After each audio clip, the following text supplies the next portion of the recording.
Yeah. Okay. Welcome, everyone.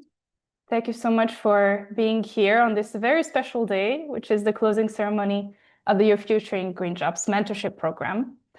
This program is hosted by the Ban Ki-moon Foundation, Dubai Cares, Plan International, and Unbounded Associates. And my name is Maya Marcus. I'm moderating the session today. I'm the communications officer of the Ban Ki-moon Foundation, and I've been working on this program for the past 2 years. So it is my pleasure to see the second cohort of this program here at this closing ceremony. And I would also like to introduce my colleague, Emma Silvestri, who will also take care of the technical side of things today. Yes. So I will kindly ask you to go to the second slide, Emma.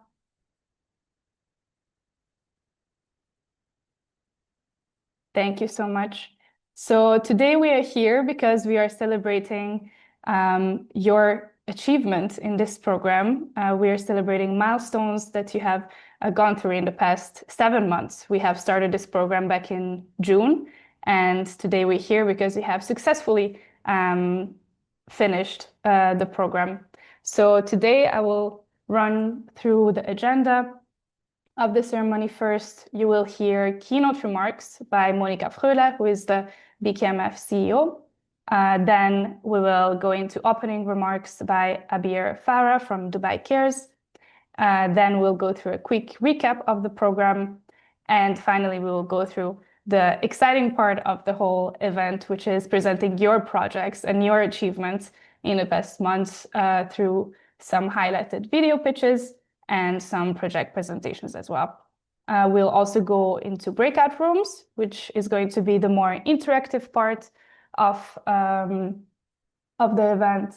And we will close the event with some key takeaways and open floor for any comments or concerns or ideas that you would like to share with us. Yeah, and please, if we can go to the next slide, Emma. Yes. So as I mentioned, the first part of our event are keynote remarks from our dear CEO, Monica Fröhler, who has also been part of this program since the very, very start. So she knows a lot about it. And I think I can also say that we're all proud to be here and to see you all here. So the floor is yours, Monica. Thanks so much, Maya, and hello to everyone around the globe who has been part of the wonderful Your Future in Green Jobs mentorship program. I'm really delighted, dear mentees, dear mentors, dear partners, dear sponsors, ladies and gentlemen, that we get together because today is a special day. It is your graduation day. And I do want to congratulate all of you because you were chosen out of many, many people to be part of the program, and you really succeeded in making your mark. As CEO of the Ban Ki-moon Foundation, I would like to congratulate you on successfully completing the program, and also seeing you gathered here today is actually really deeply encouraging. Why? Because it's a clear reminder that engagement, curiosity, and a sense of responsibility do remain very much alive among you, the younger generation. And that is the reason to remain positive and hopeful, even in times like these where we see increasing global complexities. Since the launch of the program last June last year, your participation has come to represent far more than actually the interest in your own career development, because it also demonstrates your awareness that some of the most pressing challenges of our time, such as climate change, can actually be solved. And it showcases your genuine willingness to contribute meaningful solutions. And I want to thank you for that.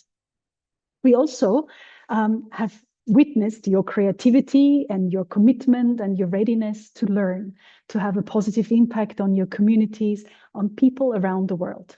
So I hope that each and every one of you can be proud and is proud of what they have achieved. As you know, The Ban Ki-moon Foundation has been founded by former United Nations Secretary General Ban Ki-moon and by Dr. Heinz Fischer, the former president of Austria.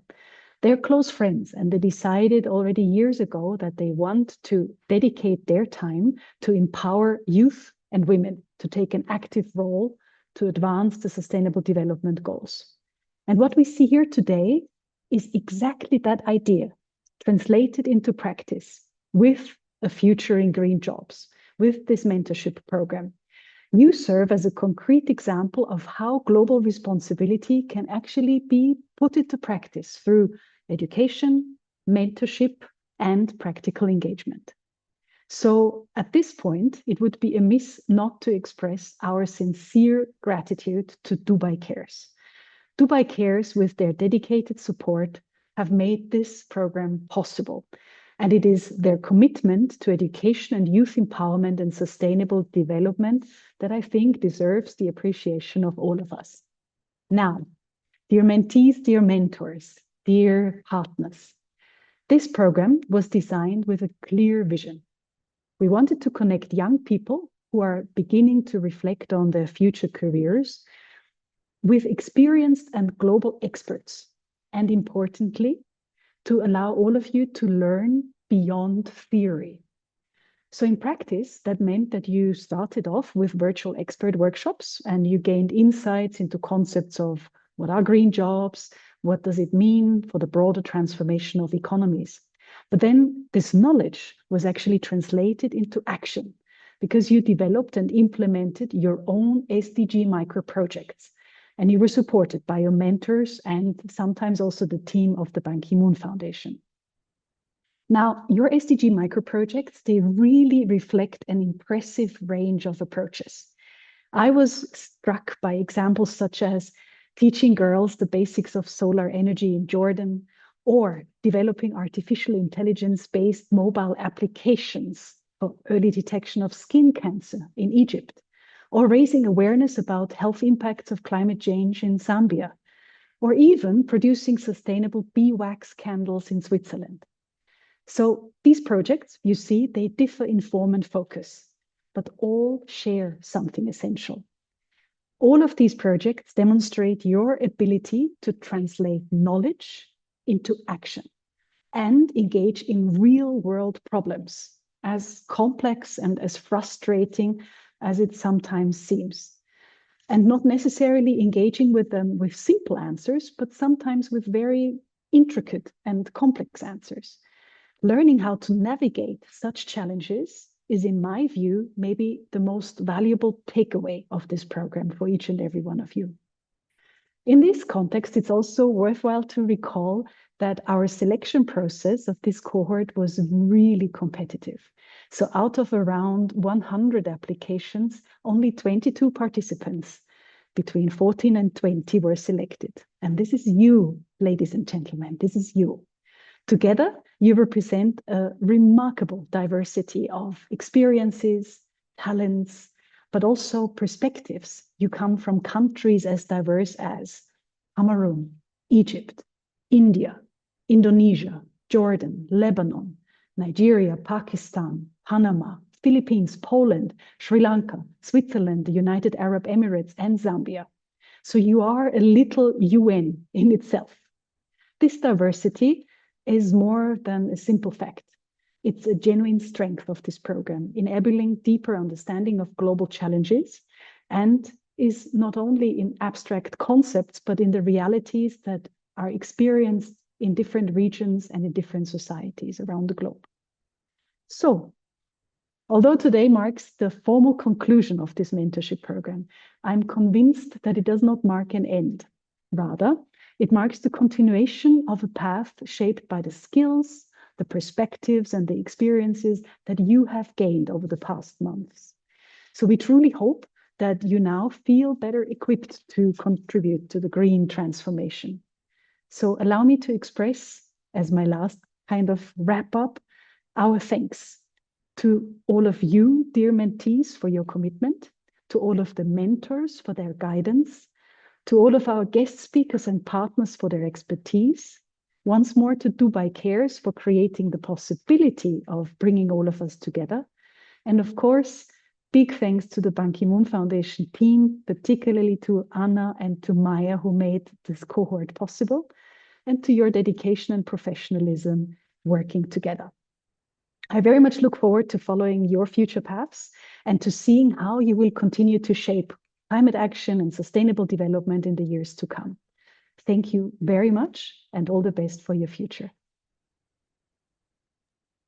Thank you so much, Monica. This was, I think, a very good way to summarize all the accomplishments of our mentees, their beautiful backgrounds, and the amazing and inspiring projects that they have implemented. And as you mentioned, we couldn't do this work, and our mentees also couldn't do this work without our partners and our donors. And that is why we are very happy to welcome today, if Emma, you can switch, please, the slide. We are very happy to welcome today Abir Farah from our partner organization, Dubai Cares, who works there as Senior Programs Officer. Farah, I hope you can hear us. And if so, I will ask you to please unmute your audio and turn on your camera. And the floor is yours. Thank you. Thank you so much. Well, good morning, afternoon, and evening, I guess, based on everyone who's here, to all the guests, the mentors, and the mentees. So my name is Abir Farah, and I really am delighted to be here today at the closing ceremony of the second mentorship cohort of this program on behalf of Dubai Cares. For those who aren't familiar with Dubai Cares, we are a UAE-based philanthropic organization that is driven by a simple but very powerful belief that every child and young person deserves access to quality education and the opportunity to shape a better future. Today marks the close of this second mentorship cohort, but more importantly, it marks the continuation of something much bigger than a program. It is the living proof of what becomes possible when we trust young people not as future leaders waiting their turn, but as partners that are actively shaping solutions to the challenges defining their lives, their communities, and our planet. At Dubai Cares, we believe that meaningful youth engagement must be real. It must be embedded in how ideas are designed, how solutions are implemented, and how learning is shared. It can never be symbolic. And this belief is especially critical when we speak about climate action, because young people are not just affected by the climate crisis, but they are already responding to it with courage, creativity, and urgency. This conviction is what led Dubai Cares to collaborate with the Ban Ki-moon Foundation through initiatives that place youth at the center of climate education, leadership, and action. Together, we've worked to ensure that young people are equipped not only to turn ideas into impact, not only with knowledge, but with the confidence, the platforms, and partnerships needed to turn these ideas to impact. Because climate solutions cannot succeed without the voices, leadership, and lived experience of youth. And that is where mentorship becomes transformative. Not as a one-way exchange of advice, but as a shared journey where experience meets curiosity, ideas are tested through dialogue, and ambition is strengthened through support and challenge. What we will witness today are not just concepts or presentations, they are the result of trust, collaboration, and a shared belief that progress is possible when urgency is matched with capability. So to the mentors, thank you for giving more than your time, but offering care, rigor, and openness, because meaningful engagement demands all three. And to the mentees, thank you for your courage. You took challenges that you care deeply about and chose to build solutions anyway. So you remind us that young people are not only the future of climate action, but you are the driving force of it right now. So as we celebrate today, my hope is that what begins here does not end here. And I hope that these ideas will continue to grow through partnerships, evidence, and the ecosystem of support that's needed to refine, test, and scale what works into lasting impact. So thank you all for believing in the power of youth, in the strength of collaboration, and in the possibility of a more resilient and hopeful future. Congratulations, and I really, truly look forward to the presentations ahead. Thank you. Thank you so much, Abir, and thank you so much for, again, highlighting the impact of our mentees and how they are involved in creating for themselves a positive change and participating in countering climate change. And so our next part of the event is actually a group picture. As we're all here now, I'm sure everyone's busy, but now that we're all convened here, I would like to take this opportunity to take a group picture to celebrate together our achievements and our participation in the program.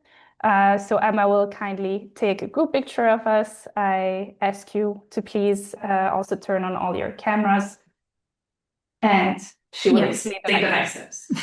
Yeah, I can take it from here, Maya. Thank you so much. So I'm just waiting maybe 10 more seconds so that everyone has time to switch on their cameras. I still see one or two people who don't have their camera on, but it's getting more and more. Okay, I think that's good. 5 more seconds, maybe. Okay, I think now almost everyone has their camera switched on. That's great.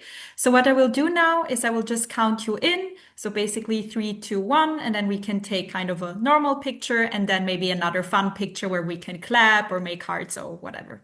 Okay, so 3, 3, 2, and 1. Okay, great. Thank you so much. There's also a second page. Yes, and then we take another picture. Okay. So now maybe more the fun part. 3, 2, 1.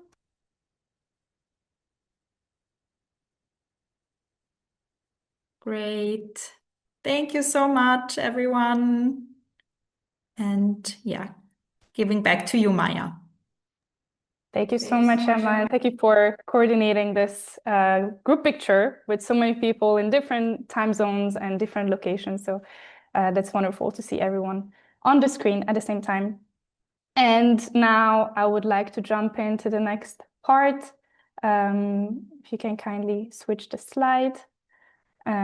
Yes, we are arriving at an exciting part because I would like to mention that you have gone through, you mentees, and together with your mentors, you have gone through many steps to arrive today here at this closing ceremony. So a little bit of a quick recap of the Your Future in Green Jobs mentorship program. You have participated in 4 workshops, and these workshops taught you specific topics that can help you implement your SDG micro projects, such as proposal writing workshop with BKMF Senior Program Lead and Development Officer Catherine Abner, who is here today with us. You also learn about effective communication for social impact with BKMF Communications Lead Katarina Che and Communications Associate Emma Silvestri, who are also here today. You also learned about pitching with impact with Amel Deragi, and you also learned about the fundamentals and practice of fundraising with Loreen Akini Abor. So these were all, I think, very relevant topics for your growth and for understanding how you can make a change practically, and as also Abir mentioned, to turn ideas into practice. You have also participated in 3 check-in meetings with the BKMF team to check in your progress, if you were doing well with the implementation of your projects. And you had many mentor-mentee meetings. So these were also a very important part of the mentorship program, which was that you had a mentor who guided you and who gave you, hopefully, very, very useful advice for the implementation of your projects. And finally, all of these knowledge culminated in the implementation of these SDG micro projects. And we have 17 of them, and all of them very inspiring and very diverse. And that is also why we are here today, because we are very happy to present some of them for you. We unfortunately don't have the time to present all of them, but we have collected a few. And so this is where we go into the next slide, please. Which is that, first of all, I want to congratulate all of you also, because you have implemented, as I said, really inspiring projects that tackled social challenges, tackled environmental challenges. You have done a great range. Thank you for all the hearts and the claps. You have really put in so much creativity in all of the projects that you had, and I'm very, very happy that you all made it until here, because you have put in time and effort, even though you had other commitments such as school, studies, or other activities, but you were present with us and you have achieved something really awesome. And as Monica also mentioned, we are very excited to see where you take your knowledge and your learnings from here onwards. So this is why we have collected a few highlighted projects. And on the next slide, we are very happy to showcase the first highlighted SDG micro project, which is one from Chloe Melody Sorianto. She's from Indonesia, and her project is called Writer's Room. And Emma will kindly share the video pitch that Chloe prepared about her project.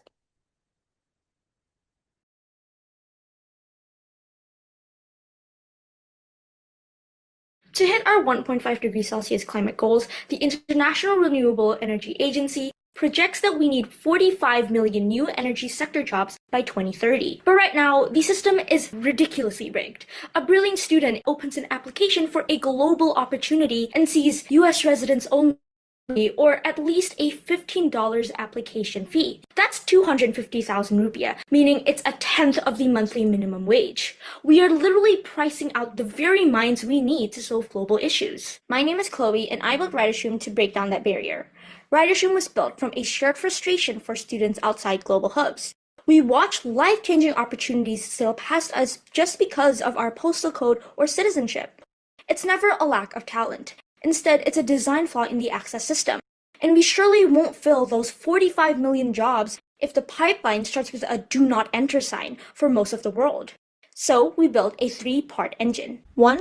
Knowledge, a Discord community of over 270 writers where we curate the actual global opportunities. 2. The training ground, free detailed essay feedback for students working on their college applications, scholarships, or entering essay competitions. 3. The microphone, social platforms with 1,900 followers, which we use to provide advice and launch targeted campaigns. Our first major one kicks off in March, an International Women's Day campaign featuring an exclusive publishable interview with a UNFPA staff member on women in sustainability. In 2026, we're launching a Green Talent Foundry, a summer research incubator matching high school students with graduate-level mentors to produce publishable policy briefs or research papers on climate issues. We've got early interest from an Oxford professor validating the model. And we're building an open Substack to turn ideas into bylines. Both will culminate on International Youth Day to move our work from here's a scholarship to here's the skills to win it and the platform to go further. By doing these, we're replacing a filter of exclusion with a pipeline of empowerment. Every student we guide from a climate idea to a published document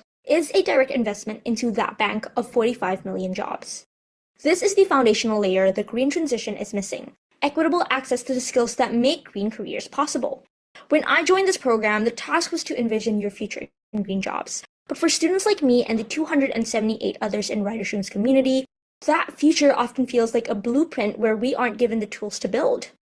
Our work has just one goal: to turn interest in green jobs into qualified candidates. We run a Discord hub that identifies opportunities, provide feedback to refine applications, and create a public platform to amplify voices. And now, with the research incubator and publishing arm, we're creating the pipeline to turn potential into publishable work, and a publishable work into a career. We're building the portfolio of experience that the green economy needs. Thank you. Thank you so much for sharing, Emma. So this was the first highlighted video pitch from Chloe, and I'm very happy to move on to the second one. Also, I would like to mention that you will have a chance to ask the the mentees of these highlighted video projects questions at a later stage. So please, if you have any, keep them in mind so you can then ask the mentees the questions. And the second highlighted SDG micro project is from Renzo. Renzo Lecida is from Switzerland and the Philippines, and his project is called BG, Sustainable Candle Production. And Emma will kindly share his video pitch as well.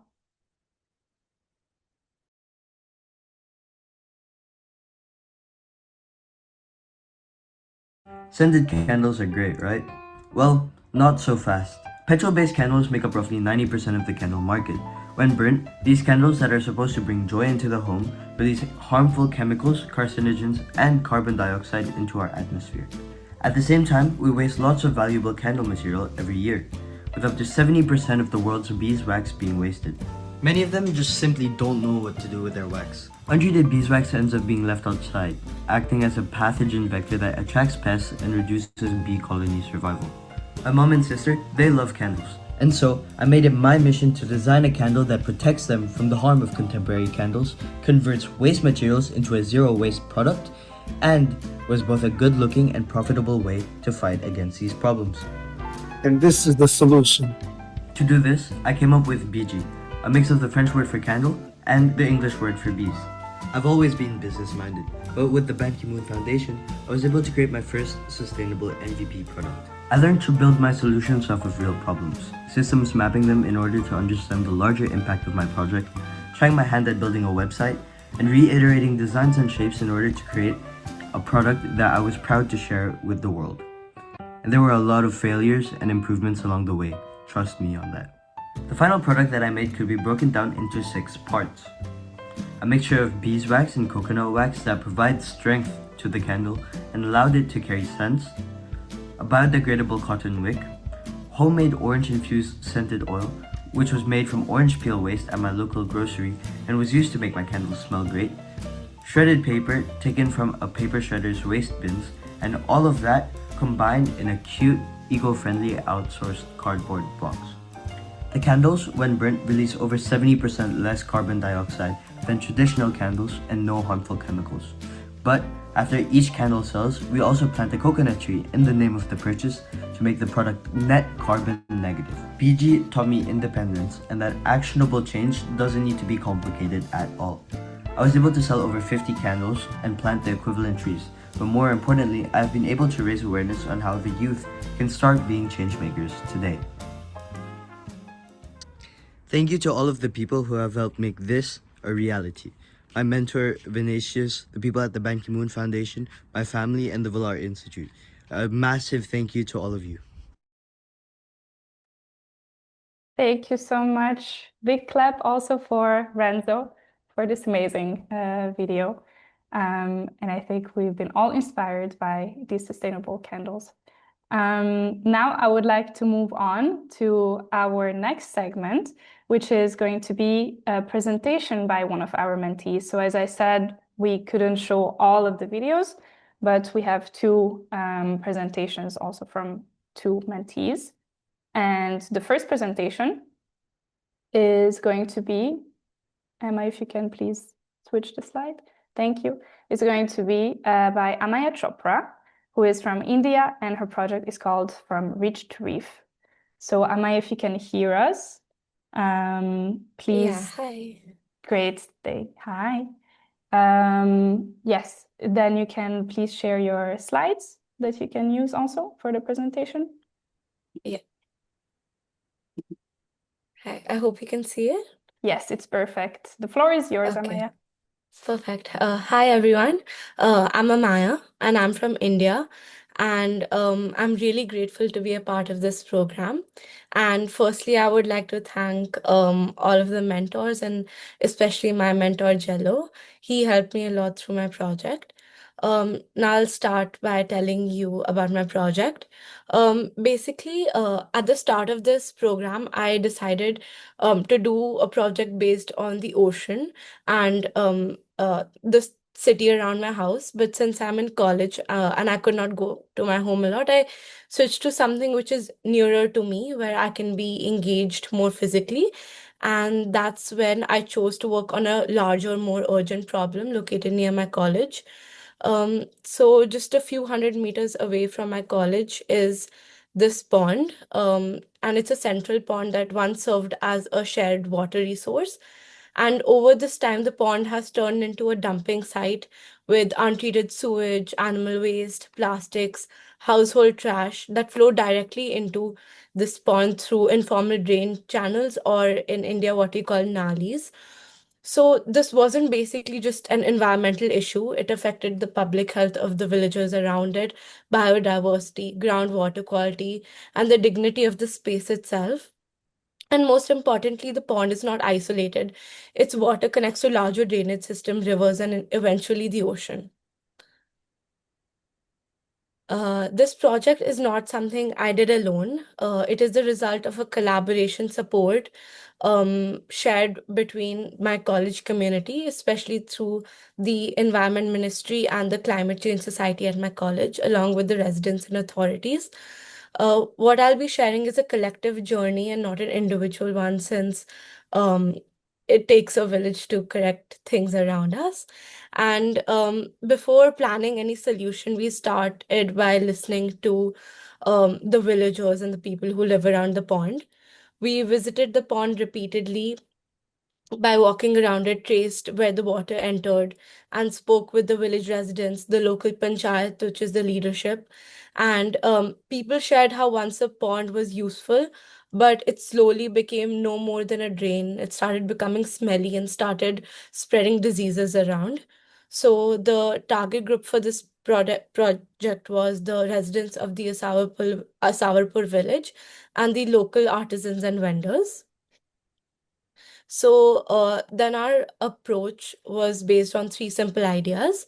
First being stopping the untreated waste from entering the pond, ensuring that the community benefits and maintains the space, and then improve local environment and health conditions. Firstly, to stop the untreated waste from entering the pond, we used root zone treatment, or RZT. Simply put, it's a nature-based system where wastewater is passed through layers of soil, gravel, and plant roots. The roots and microorganisms naturally filter and break down pollutants before the water reaches the pond. This allows sewage to be treated without any chemicals or heavy infrastructure. And we are doing this with technical guidance from the Pond Development Authority of our state. And it's a 1 year long plan. Secondly, ensuring that the community around the pond benefits and maintains the space. We learned early on that restoration alone isn't enough. And the pond will only stay clean if people around it feel connected to it and responsible for it. Therefore, we're focusing on clear communication, shared responsibility, and creating livelihood opportunities around the pond itself, especially involving local artisans and vendors such as pottery artists and mehendi artists, which is basically henna. This project is designed in a phased year-long process as well. And finally, the third step will be improving local environment and health conditions. So, alongside restoration, we've planned practical changes such as safer access to paths, tree-linked walkways, and connecting the village and campus. Then having proper trash bins around with and access to clean drinking water through water filters. So on this slide, I've just written what we've achieved so far, though not a lot. We've, planned how to fund it and come up with a plan. So one of the most important outcomes has been identifying the pollution sources. So by tracing the drainage channels and mapping the water inflow points, we know now where and how untreated waste enters the pond. Equally important has been a shift in how the pond has been perceived through repeated engagement and conversations, especially with the kids and going to the public school in the village. We've seen some kind of shift in the way the waste in the village is managed, and the pond is now being recognized more as an environmental resource than just a dumping ground. This project has also brought together students, technical experts, and the local community, which has been essential for its progress. And as a result of this collaboration, we have now a 299-day structured restoration plan developed in partnership with the Haryana Pond Development Authority. And these are the SDGs this project corresponds with, which is clean water and sanitation by directly improving water quality. The second one is sustainable cities and communities, because the project addresses local waste management and aims to create safer and cleaner shared spaces for residents and students. It also contributes to SDG 12, which is responsible consumption and production, by encouraging better waste disposal practices and reducing the volume of and manage waste entering the natural systems. Finally, and most importantly, the project supports life below water.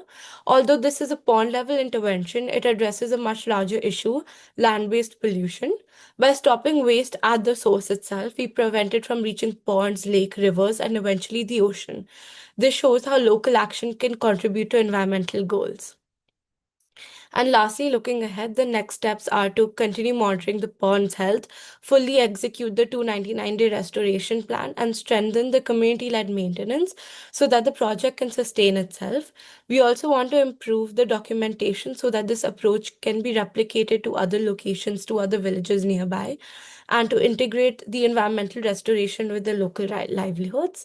And I want to end by acknowledging that this project wouldn't have been possible without the environment ministry on my campus, the climate change society, student volunteers, the village community, the pond development authority, and most importantly, Ban Ki-moon Center. So thank you so much, and yeah, thank you for listening. Thank you so much, Amaya, and thank you for your presentation. I think your project is a great example that you found a problem, you saw a problem, and you found a solution for it, and you involved many people in the process. Yeah. And now that we have gone through the first part of the projects, I would like to open the floor for everyone. If you have any questions to our last presenters and last videos. Oh, yes, there is one question from Ahmed. Please go ahead. Yes, actually, it's not hello. Hello, Hello. everyone. My name is Ahmed Oda, and I was the formal advisor for the president of ECOSOC, His Excellency Bob Ray. So actually, I liked very much the project of Chloe because I'm facing the same situation right now at the current when I am applying to pursue my master's. It's every university is having an application fee which is different from another, and plus you don't know if you're gonna be admitted or not by the end of the day. So you're gonna be keep paying here and paying there, which in some universities they are asking the students for a 500 USD for only for the application fee, and sometimes there is no waiver. I think that this project they need to be connected with the funders and donors to be able to establish this and to make it into the real life, because this is really important for all the students. Plus, there is a project like about the candles. I would encourage it to apply for the Youth for Climate solutions. I think that this kind of the project will be winning for the next cycle because it's tackling a lot about the climate change. Thank you all. Thank you, Ahmed, and thank you for speaking from personal experience as well and connecting it to our Mentees project. Chloe, do you have anything else to add to that? Maybe you have a success story that you can share with us from your project, someone who was actually helped through your project, or anything else you would like to answer? I mean, Ahmed, thank you so much for your comments regarding like the funding. Yes, we're actually also applying for like some grants right now, so hopefully that goes well. And I guess the success story is that one of our like students was a how do you call it? Was a highly commended at the John Locke Institute Global like essay competition, which is usually you're like in the top 10 of your subject category. And I think last year there was like maybe around 60,000 entrants. So yeah, we're really, really proud of her. Yeah. That's great to hear. And also, I think you mentioned the number of people in your Discord community, and it's also quite impressive. So I'm sure more people will be helped in the future. Yeah. Thank you so much for the questions. If anybody else has any question to our last project. No? Okay. Then I think we can move on to the next part of the closing ceremony. Emma, if you can please share the slide, because now we're coming into an interactive part, which is that we will divide you into two groups, two breakout groups, and you can actually choose which one you're gonna go to. The first one is about project sustainability. So in this group, we would like you to discuss how do you plan to continue to carry out your project? What are the next steps you envision? How can you apply the lessons learned? So really the future of your project and any ideas that you have for it to continue. And the second group is about alumni engagement wish list. So this is more for you to think about how would you like to stay engaged with the BKMF, so the Ban Ki-moon Foundation and partners such as Dubai Cares? Is there any support that you would appreciate beyond the mentorship program? So any wish list that you would like maybe from us as support or any ideas that you may have. So I will now open up the breakout groups for you. I will give you a few seconds to think about which group you want to join.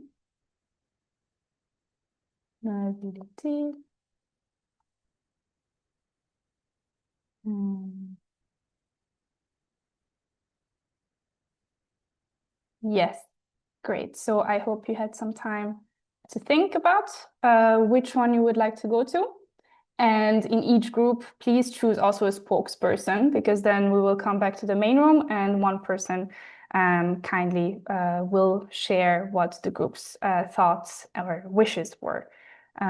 Yes, and you will have 15 minutes to discuss this. We're all in different time zones, so please keep that in mind. But you have 15 minutes and then we convene back in the main group. So yeah, I will open now all rooms. All right. Welcome back, everyone. I think everybody's back, or most of us. I hope you had very engaging discussions and very useful discussions with each other. And it was also a great moment to connect if you haven't connected before. Yeah, so I hope that you have all chosen one spokesperson for each group. And I would like to start with the project sustainability group. If you can please share what you discussed, any main themes that you discovered with the projects of the others. Yeah, so hi, I'm Yasmin. I'm going to be the spokesperson for this part of the breakout rooms. First of all, we all explained what our projects are and what our goals were. But we all want to continue our projects and we don't want to just end here. We all want to create more of an impact and keep it sustainable. What I found in common was most of us want to collaborate with municipalities or embassies or other larger organizations to further promote our projects and further develop them. And also a lot of us collaborated or focused on children or helping women and children to either gain knowledge or learn or something like that. So most of us have very common goals, but we all had different ways of approaching them. Great, thank you. And it's really Thank awesome to hear that you will continue your projects. And for the alumni engagement wish list, yes, Renzo, are you our spokesperson? We didn't assign a spokesperson, but if everyone in the room's okay with it, I took some notes so I can talk about what was talked about in the room. Sure, thank you. Okay, so the first thing that we talked about was lifelong connection, and we wanted to build the youth into the Ban Ki-moon Foundation on the long term. So how can we incorporate them in different settings other than purely the mentees sections and their own individual mentors? It was suggested that there should be created a lifelong connection platform between experts and alumni, and that being an interactive alumni hub. So this means via Zoom sessions where we have the mentorship throughout throughout our lives or whatever time period. And we have mentors who want to talk to the students and see how they can help with directly with their own projects. And we emphasize that this has to be an interactive alumni hub over something that is just as simple as a mailing list, because mailing lists aren't really efficient, and an interactive alumni hub builds a community. The second thing that was said was recommendation letters from the BKMF for universities and things like that. When building reputation, the organization could really help us get into universities and things like that. So if that could be offered, that would be greatly appreciated. And also support in accessing conferences and internships, and just because the network of the BKMF is so wide, just hearing about what a mentor would be doing and something that a mentee has already done, and then putting them in connection with one another just because they have the similar interests. I think that would be very helpful, and that was talked about. But ultimately, the message was about confidence and building in the youth as a whole, and letting the youth have the confidence and teaching them to have the confidence to outreach these experts. And there were a lot of questions about how we could build respect among experts, but yeah, we didn't really have much idea on how to build that respect. So, or no, the meeting got cut off, but yeah. Thank you for sharing, Rezo. And I think that's a good sign that the meeting got cut off and you still wanted to discuss. I think that it means that it was a good space for you to share your thoughts and ideas. I can already react to a few things. And I actually have a question about the connection platform, because you said that you wanted to be more interactive. So did I understand well that it will be something different than a WhatsApp group, for example, that we have now, and something a bit different than that? A WhatsApp group would be fine, or just a platform in which people can find each other and Mm-hmm. see what they're working on, what SDGs maybe, or different categories. And then based on that, can we put each other in connection with one another, share our accomplishments and things. Mm-hmm. And yeah. Mm-hmm. Yeah, we will definitely think about it. I think it's important to keep in touch because you already have this connection, and that the connection doesn't die out and you can keep on helping each other. And about the recommendation letters, we do that. You just have to get in touch with me and we will see what we can do about it as well. But yeah, thank you so much for sharing. And because we're a bit behind of time, I would like to jump into our next part of the program, which is the continuation of our highlighted video pitches. And Amma, if you can kindly share the first slide. Yes, thank you. So we have selected 5 video pitches, and this is the third one from Hala Sharafuddin from Lebanon, and her project is called Code for Earth. So please welcome her video pitch.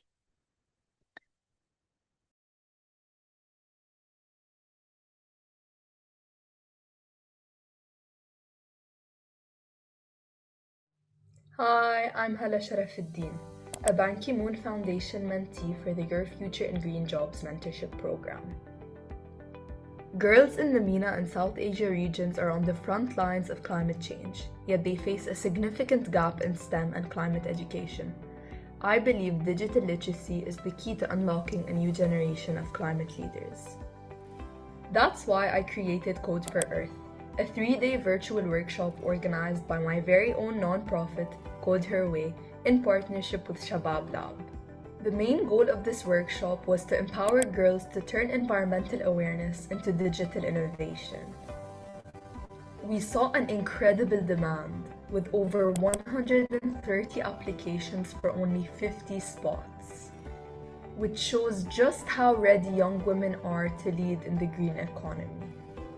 Our journey was intense and focused. On day one, we built a technical foundation in HTML and CSS. On day two, we merged tech with sustainability. Participants engaged with environmental experts and youth leaders to understand the urgency of the climate crisis. For the final challenge, teams of 7 collaborated to build professional awareness websites, each featuring a real-world impact activity to drive community action. Let's hear from one of our very own participants. Hello, my name is Amira bin Said from Morocco, a 16 years old girl, and I was a participant in Code Her Way program. This was my very first experience with coding, and it's truly opened the door for me to discover a whole new world.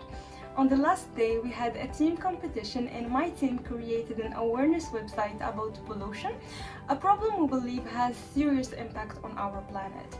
I am proud to say that our project won the first place, and this experience motivated me to keep learning and using technology to make a positive difference. Now let's move on to one of our judges, Ms. Maya Karkour. Hello, I was really pleased to be on the judging panel of the Code for Earth competition and very impressed by the quality of the work that the young women had put together. It was very rewarding actually to participate, to give them also additional input, and really the organization was wonderful. I was really impressed. The results speak for themselves. 46 girls trained, a 92% completion rate, and 6 launched websites tackling issues from climate change to plastic pollution. Code for Earth has proven that when we give girls the tools to code, we give them the power to save the planet. This is just the beginning. Let's keep building a greener future, one line of code at a time.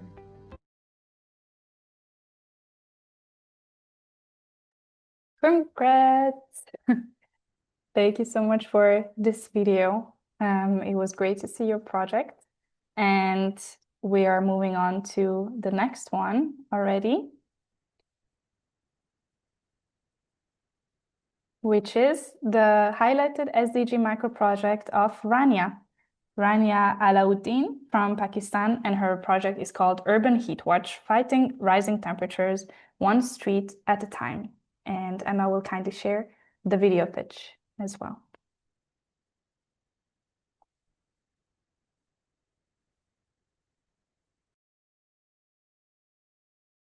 In Pakistan, climate change isn't a future problem. It's already shaping the way we live.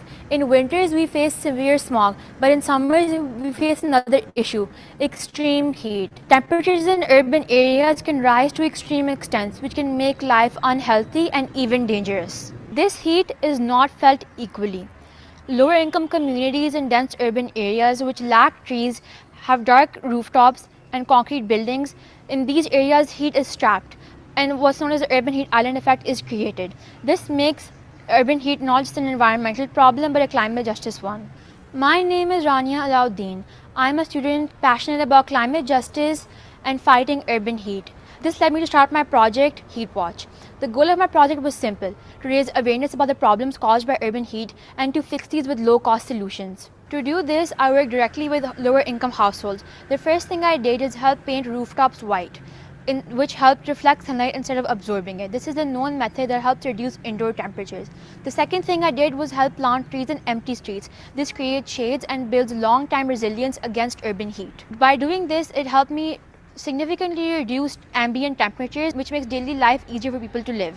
The most important part of this project was directly talking to the people affected by it. इसमें यह है कि ये white होना, इससे इसका हमें फ़ायदा हुआ है क्योंकि छत के नीचे वाला टेम्परेचर है, जो आम टेम्परेचर जो हमारा इस करने से पहले हुआ करता था, उससे तकरीबन 2-3-4 डिग्री कम हो गया, जिससे जो गर्मी की शिद्दत है वो कम हुई है। अस्सलाम वालेकुम जी। जब से हमने छत पे पेंट करवाया तो हमारे जो नीचे वाले कमरे हैं वो पहले से बहुत ज़्यादा ठंडक महसूस हो रही है। तो दूसरों को भी चाहिए कि वो भी अपनी छत पे पेंट करवाए, वो आपके भी नीचे वाले कमरे ठंडक महसूस होगी। आप एक तो उससे ये फ़ायदा हुआ है कि जो वाइट रंग कराया है उससे तो गर्मी में भी कमी आई है। दूसरा नंबर, हमने जो इसके साथ जो दरख्त वगैरह लगाए हैं उससे काफ़ी फ़र्क पड़ा है, कि कमरे का टेम्परेचर जो है ना काफ़ी हद तक कम है। इससे बड़ी बेहतरी हुई है। Residents reported cooler indoor temperatures, reduced discomfort, and an increased awareness about how urban infrastructure affects heat. Even small changes had big impact. This project wasn't without its problem. Weather delays, cost overruns, and pressure from schools slowed progress. But continuing to work with the community encouraged me to continue this project and make it into something that was actually worthwhile and helped people in need. This project has taught me that climate adaptation doesn't always have to start with large-scale infrastructure. It can start with communities, trust, and small steps. In the future, I hope to scale this project to even more communities and advocate for urban heat policy on governmental levels, because climate resilience is a right. Big clap for Rania for her video, and thank you, Emma, for sharing it. And now we'll move on to the last highlighted video pitch, which is from Muhammad Zainul Abdin from Pakistan, and his project is called Wastic, the art of reimagining waste into eco-products. And Emma will kindly share the video.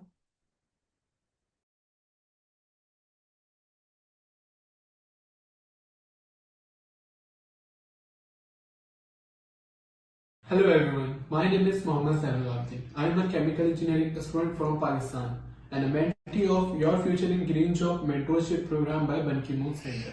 Today I show you how agriculture waste, something we thrown away, become the foundation of bioplastic prototype. My project is called Wasty, the art of reimagining waste into useful products. Every year, millions tons of single-use plastic can be produced by Pakistan. On the other hand, agriculture waste can be thrown without being used. I combine these two problems into a single solution. Now, my goal is simple but ambitious. I create bioplastic from agriculture waste and convert into different useful products. I focus on accessibility, low cost, and community adoption and youth-led innovation. Now I tell you how I create this bioplastic. First, you have to take agriculture waste, then wash it, dry it, blend it. That's how you create starch from agriculture waste. Now I tell you how you create bioplastic. You have to take 1 tablespoon glycerine, 1 tablespoon starch from agriculture waste, 1 tablespoon vinegar and 100 ml of water. After that you have to mix them all and put on flame. Then you have to stir them for the 5 to 10 minutes. Then you observe that the mixture convert into gel. After that you obtain a raw bioplastic. Then you have to put in different molds.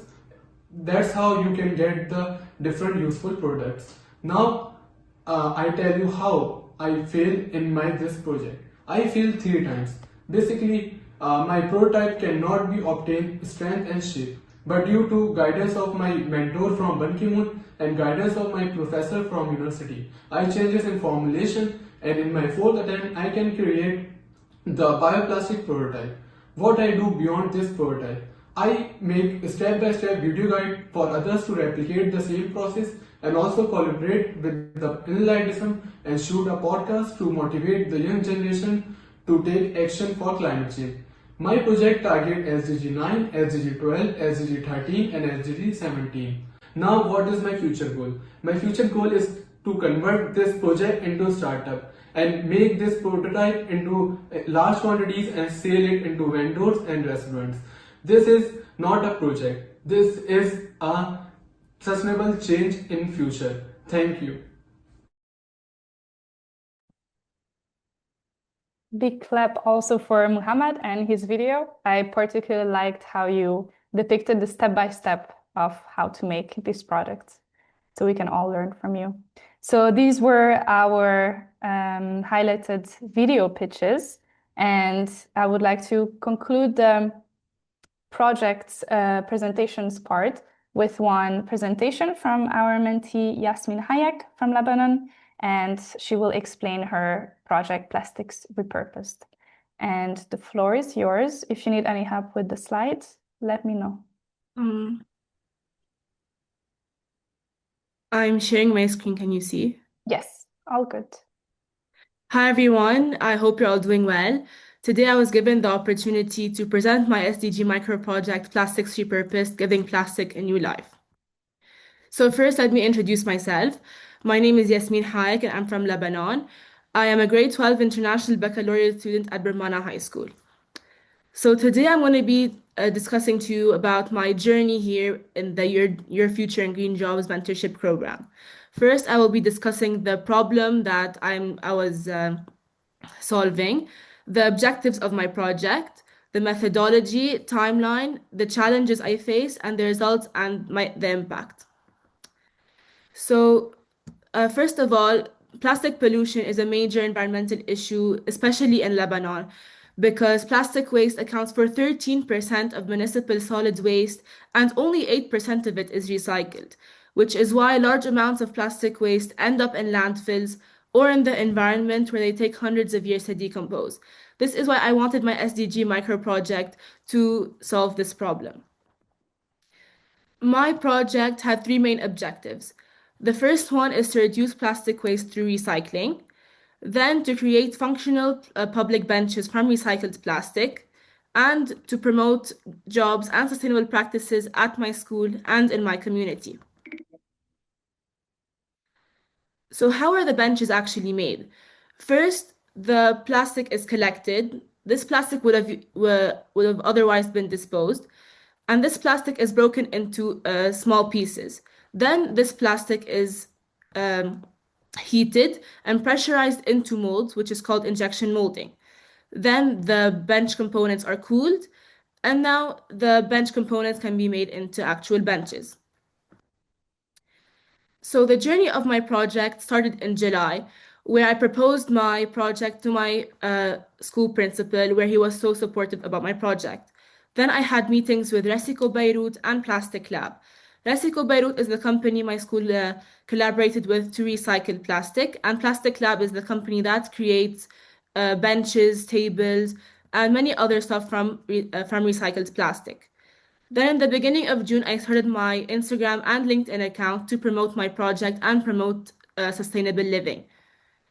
At the beginning of the school year in September, my project was initiated and teachers started promoting recycling in classrooms and students got very encouraged to design recycling posters. After that, there were three main events.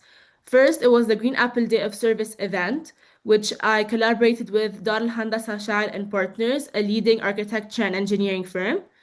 Then there was the She Runs Her Story Marathon, where 30 students from my school participated in it. And on World Soil Day in December, I installed 3 benches made of recycled plastic in the Brumana High School courtyard. Here you can see the posters that students have designed, and they were stuck around classrooms near the bins.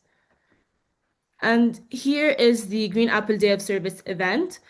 I presented my SDG micro project, and Dar al Handasa focused on sustainability, recycling, and this year's theme, clean water and sanitation.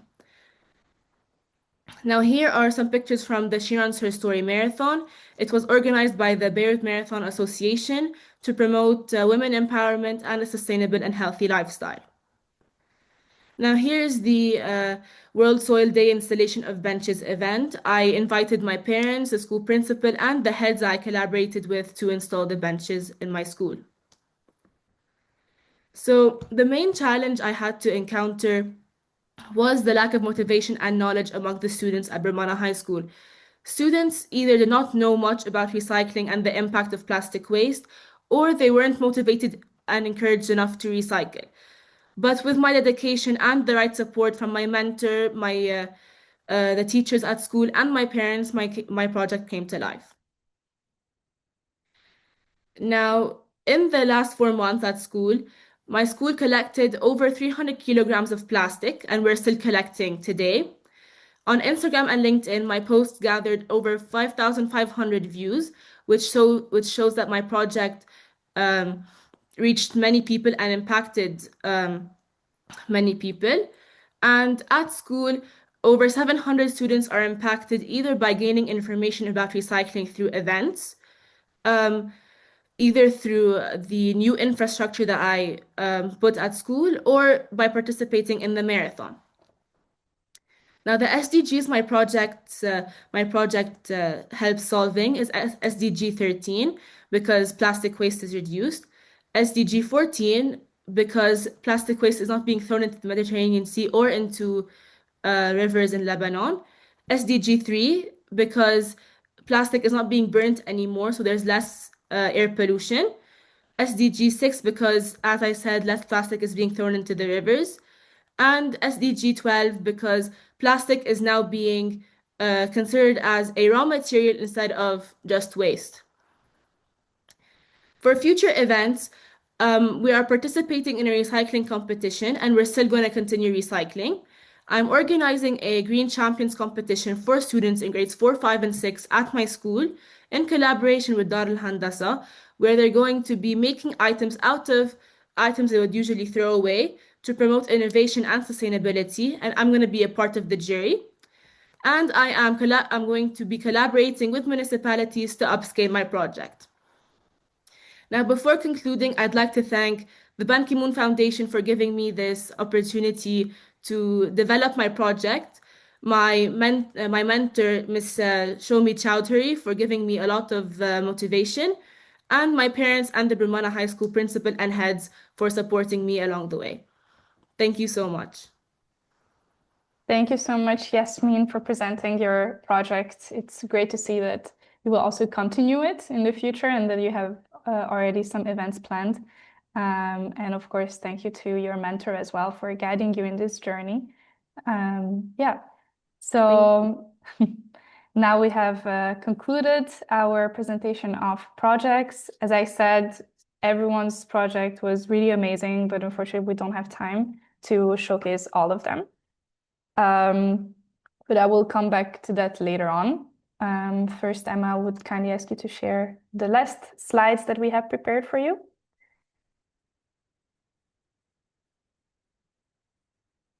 Thank you so much. Yes. So we have approached the end of today's event, which is about celebrating your accomplishment throughout this program. And I have a few things to say before I let you go. The first thing is that, as you have seen when we have presented and introduced your projects, you've seen illustrations on the screen. So that is for you to know that each of you have an illustration depicting your project. We have done this with a very talented artist from Mexico called Laura Lopez, and you will receive these illustrations as well at a later stage. What we have done last year and what we will do this year as well is that we will showcase them on our website. So you will be able to share it also with friends, family, and whenever you need to showcase your project to others. Furthermore, on a more administrative side, I thank you, all of you, for submitting your video pitches and also your project reports. It is very important for us to have this report, and also for you, because without it, you will not be able to receive your certificates.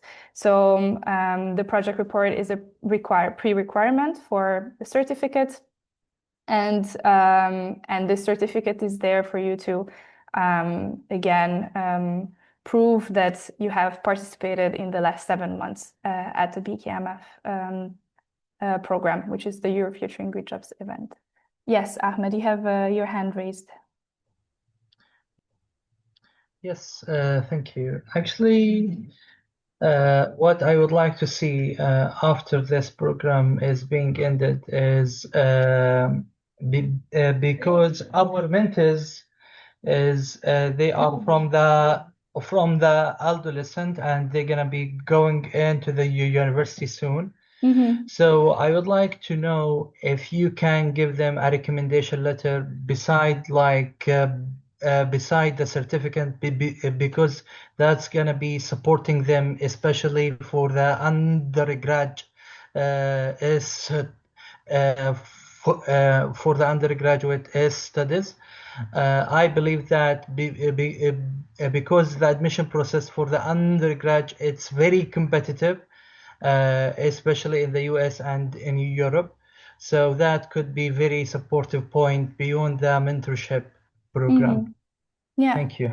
Yeah, of course, as I mentioned before, if any mentees need recommendation letters, then please reach out to me personally, and then we will see, depending on capacity, but I think it will be doable. If it's very urgent, then the certificate is there that already proves your involvement in the program. But if you need something more specific, just reach out to me, and we will do our best to support you. Yes. And in case you haven't submitted your project report, then please do it very soon. But I think most of you have done that. And we have reached the end of our event. So I would like to, yes, thank you, Emma. I would like to give you the floor for any key takeaways, anything you'd like to say about the program, about any ideas of what to do in the future. I would also like to flag it to you that we will be sending you a feedback form. So there as well, there will be a few simple questions that we'll ask you to answer about how we can improve the program, things that you like, things that you didn't like, because that's very important for us to do something that is beneficial for all of you and for future generations. Yes, Martina, please go ahead. I just wanted to thank you so much for this opportunity and for all of the work that you have put into this program. I think it is amazing, and a great thank you to everyone that was a part of this event. Thank you, Martina, and thank you for your engagement throughout these months and also for your amazing project in Brussels. Yes, Hashiatu?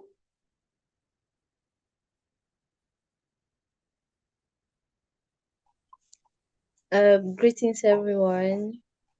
I hope you're all doing well.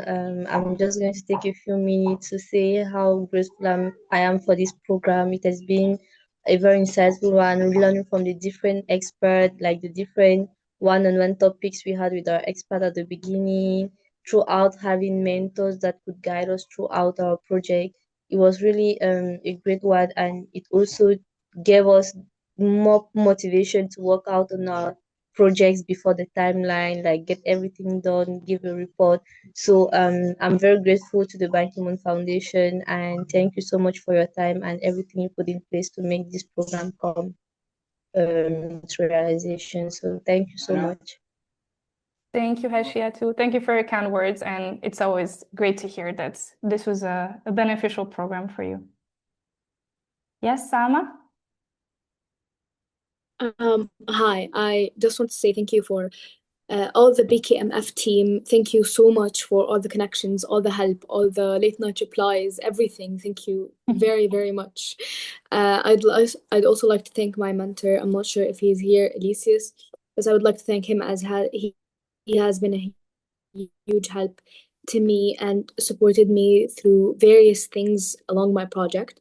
I just wanted to say I feel very slender right now because I can't believe this is ending.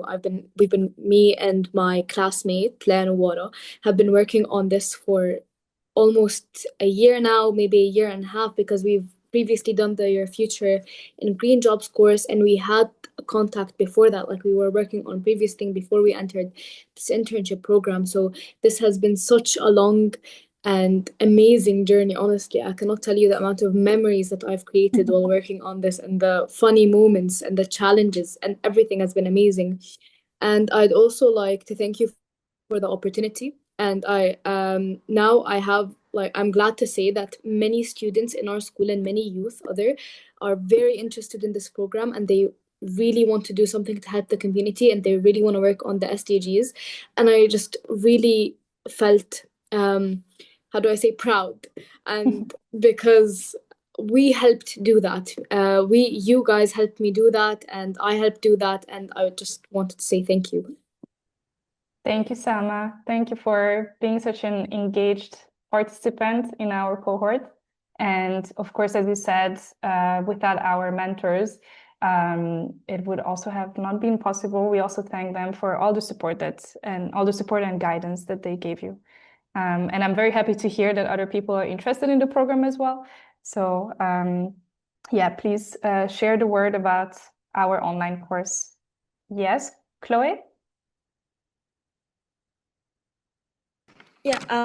I just wanted to say thank you so much for this program. I feel like I've had so much help from it, and I know that especially for my mentor, because I know a lot of times I was really really lost on what to do, and he gave me a lot of guidance, and also for the BKMF team because I know I asked for a lot of help. So yeah, thank you so much for all your patience. And on what I previously mentioned before, a lot of people are interested in this program, and the next time it opens, I'm definitely gonna post it on my Discord server, so more people will even know about it. Awesome. Thank you, Chloe. That's great. Great. Thank you all so much for your kind comments. And although you know that I joined a bit later, because Anna was guiding you throughout most of the program, I have been following your journey more in the background, even from the beginning. So I'm also very proud of you and your progress. And I really wish you the best for your future. I'm sure you're going to do amazing things because if you already do amazing things now, then I'm sure in the future it will be the case as well, as you grow in your passions and your interests, and you're gonna get more experience in this field.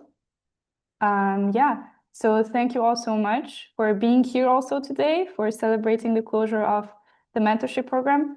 And we will still be in touch, as I said, for other materials. Yeah, and if you have any questions, you can always reach out to me. Thank you all so much, and I wish you a great evening, afternoon, morning, wherever you are.